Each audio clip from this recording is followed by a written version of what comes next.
News Bangladesh সংবাদ দিনের শেষে। জাতীয় সংবাদ। রাত পোহালেই 16ই ডিসেম্বর, মহান বিজয় দিবস।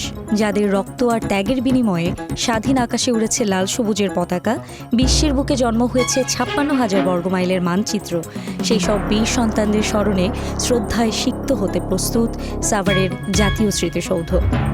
দিনটি উপলক্ষে এরই মধ্যে জাতীয় স্মৃতিসৌধকে ধুয়ে মুছে ফুল আর রং তুলির আঁচড়ে প্রস্তুত করেছে গণপূর্ত বিভাগ।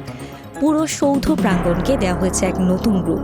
উদযাপন নির্বিঘ্ন করতে ঢাকা জেলা পুলিশের পক্ষ থেকে নেওয়া হয়েছে কয়েক স্তরের নিরাপত্তা ব্যবস্থা। এই জন্য সৌধের নানা স্থানে নতুন করে সিসিটিভি ক্যামেরা বসানো হয়েছে। সরকারি কর্মকর্তা ও কর্মচারীদের মহার্ঘ ভাতা দেওয়ার সিদ্ধান্ত নিয়েছে সরকার। আজ সকালে সচিবালয়ে এক ব্রিফিংয়ে জনপ্রশাসন মন্ত্রণালয়ের জ্যেষ্ঠ সচিব ডক্টর মোখলেসুর রহমান এই তথ্য জানিয়েছেন। তিনি বলেন, মহার্ঘ ভাতা দেওয়ার বিষয়টি সময়োপযোগী, তাই সরকারি কর্মকর্তা ও কর্মচারীদের এই ভাতা দেওয়ার সিদ্ধান্ত নিয়েছে সরকার। বেতন স্কেল অনুসারে সর্বনিম্ন থেকে সর্বোচ্চ কর্মকর্তা ও কর্মচারীদের এই মহার্ঘ ভাতা দেওয়া হবে। এই লক্ষ্যে একটি কমিটি গঠন করা হয়েছে বলেও জানান মোখলেসুর রহমান। টানা 3 দিন ধরে পঞ্চগড়ের তেঁতুলিয়ায় চলছে মৃদু শৈত্যপ্রবাহ। গত কয়েকদিন ধরে তাপমাত্রা 9 থেকে 10 ডিগ্রি সেলসিয়াসে ওঠানামা করছে। সকালে সোনালি আলো ছড়িয়ে সূর্য উঠলেও রাত থেকে সকাল পর্যন্ত অনুভূত হচ্ছে হাড় কাঁপানো কনকনে শীত।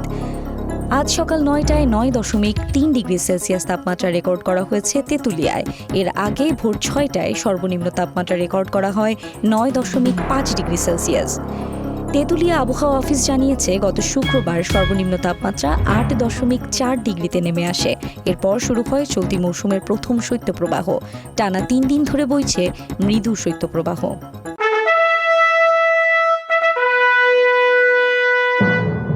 রাজনীতির সংবাদ। দীর্ঘ প্রায় 7 বছর পর কোনো সমাবেশে যোগ দিতে যাচ্ছেন জাতীয়তাবাদী দল বিএনপির চেয়ারপারসন খালেদা জিয়া। মহান বিজয় দিবস উপলক্ষে আগামী 21শে ডিসেম্বর চীন মৈত্রী সম্মেলন কেন্দ্রে মুক্তিযোদ্ধা সমাবেশ করবে জাতীয়তাবাদী মুক্তিযোদ্ধা দল। জানা গেছে, সুস্থ থাকলে মুক্তিযোদ্ধা সমাবেশে যোগ দিতে পারেন খালেদা জিয়া। বিএনপির মিডিয়া সেলের সদস্য সাইরুল কবির খান বিষয়টি নিশ্চিত করেন। তিনি বলেন, 21শে ডিসেম্বর সুস্থ থাকলে বেগম খালেদা জিয়া সমাবেশে যোগ দেবেন বলে সম্মতি দিয়েছেন।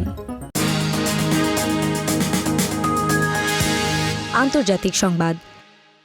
ব্রাজিলের সাবেক প্রতিরক্ষা মন্ত্রী জেনারেল ওয়াল্টার বার্গা নেত্তোকে গ্রেফতার করেছে দেশটির পুলিশ। তিনি ব্রাজিলের সাবেক প্রেসিডেন্ট জোইর বলসোনারোর শীর্ষ মিত্রদের একজন হিসেবে পরিচিত। কাতার ভিত্তিক সংবাদ মাধ্যম আল জাজিরার এক প্রতিবেদনে এই তথ্য জানানো হয়। ব্রাজিলের ফেডারেল পুলিশ এক বিবৃতিতে জানিয়েছে, প্রমাণ সংগ্রহে বাধা দেওয়ার অভিযোগে শনিবার তাকে গ্রেফতার করা হয়েছে। দেশটির মিডিয়া রিপোর্ট অনুযায়ী এই সাবেক প্রতিরক্ষা মন্ত্রীকে ইস্টার্ন মিলিটারি কমান্ডের কাছে হস্তান্তর করা হবে। পরে তাকে সেনাবাহিনীর হেফাজতে রাখা হবে। তথ্য প্রযুক্তির সংবাদ। যে কোনো সময় হ্যাক হতে পারে আপনার হাতের স্মার্টফোনটি। ধরা পড়তে পারে হ্যাকারদের পেতে রাখা ফাঁদে। সেই সময় এই সমস্যা থেকে বের হয়ে আসতে অ্যাপ আনইনস্টল করা বা কোনো ফোন রিস্টার্ট দেওয়ার মতো কাজ করেন সবাই, কিন্তু তাতে হ্যাক হওয়া থেকে মুক্ত হওয়া যায় না। ফোন হ্যাক হলে বুঝতে পারার সঙ্গে সঙ্গে প্রথমেই ফোনটি ইন্টারনেট কানেকশন মুক্ত করুন। এরপর ফোন বন্ধ করে সিমগুলো খুলে ফেলুন। তৃতীয় পদক্ষেপ হিসেবে সিমহীন অবস্থায় ফোনের সেটিংয়ে ঢুকে ফ্যাক্টরি রিসেট অপশনে ঢুকে সেটি চালু করুন। এতে আপনার মোবাইল থেকে সব ডেটা মুছে যাবে। তবে এতে আপনার মোবাইলে থাকা সব ফোন নম্বর, ছবি, ভিডিও ডিলিট হয়ে যেতে পারে। এর ফলে আপনার মোবাইলে হ্যাকারদের সেট করে দেওয়া অ্যাপগুলো ডিলিট হয়ে যাবে। এরপর ফোন অন করে নতুনভাবে অ্যাপ ইনস্টল করতে হবে। এটাই হ্যাকারদের হাত থেকে বাঁচার একমাত্র উপায়। খেলার সংবাদ। রায়ো ভাইয়েকানোর বিপক্ষে ড্রয়ের পর সব মিলিয়ে রিয়াল মাদ্রিদ কোচের প্রতিক্রিয়ায় নানা অনুভূতির প্রকাশ ঘটেছে। পাশাপাশি খানিকটা আক্ষেপ কিংবা অভিযোগের কথাও বলেন তিনি। একটি পরিষ্কার পেনাল্টি পায়নি তার দল, এই নিয়েও আছে আক্ষেপ। তবে ম্যাচ ড্র হলেও দলের পারফরমেন্সে সন্তুষ্ট কার্লো আনচেলত্তি। কিছু ভুলের কথাও অবশ্য বললেন তিনি। সামনে তাকিয়ে শোনালেন আশাবাদের কথাও।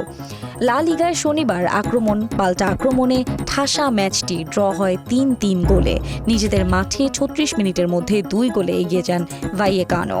রিয়াল জবাব দেয় প্রথমার্ধেই। বক্সের অনেক বাইরে থেকে ফেদে ভালভের্দের দুর্দান্ত গোল আর জুড বেলিংহামের হেডে সমতায় ফেরে বর্তমান চ্যাম্পিয়নরা। সংস্কৃতি বিনোদন। 1994 সালে নির্মিত জিম ক্যারির বিখ্যাত চলচ্চিত্র দ্য মাস্ক এখনও জনপ্রিয়। এই সিনেমায় আবারও ফিরতে চান ক্যারি, তবে এর জন্য তিনি জুড়ে দিয়েছেন শর্ত।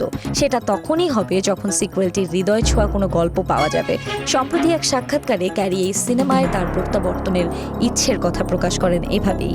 জিম ক্যারি সম্প্রতি how the Grinch stole Christmas এর সিকুয়েলে গ্রিঞ্চের চরিত্রে ফেরার কথাও বলেছেন, তবে তিনি জানান গ্রিঞ্চের কস্টিউম পরা ছিল অত্যন্ত কষ্টকর এবং শারীরিকভাবে একটা বিরাট চ্যালেঞ্জ। এছাড়া ক্যারি সম্প্রতি সনিক দ্য হেজহগ 3 ছবিতে ডক্টর রোবোটনিকের চরিত্রে অভিনয় করেছেন।